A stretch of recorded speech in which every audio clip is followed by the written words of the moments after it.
Bonjour, voilà, j'organise la concertation nationale de la retraite. Alors on dit que la France elle n'a pas de pétrole mais elle a des idées. On dit également que la France est le pays le plus productif, mais en fait c'est quand même le pays le plus endetté. Je pense qu'il y a quand même un petit problème quelque part.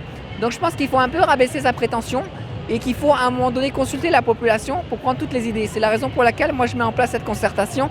En réalité, il y a des milliers de solutions pour avoir une retraite à 60 ans.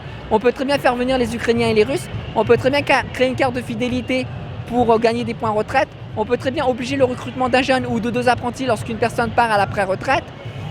On peut très bien lutter contre la fraude, alors ça c'est une masse gigantesque de perte d'argent.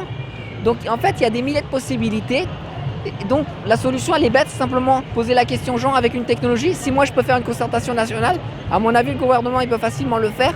Donc là il y a quand même une forme de mauvaise foi et une forme de prétention.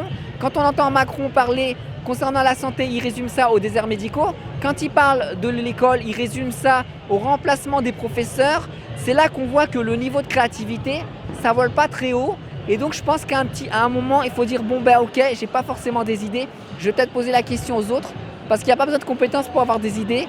On a différentes expériences, différentes constitutions. Et donc on peut avoir effectivement différents points de vue qui permettent d'enrichir le sujet et finalement d'élaborer une synthèse de toutes les solutions possibles par rapport à un problème. Merci beaucoup. Attendez, je prends juste le QR code bien droit. Voilà. Merci beaucoup. Bonne journée à vous.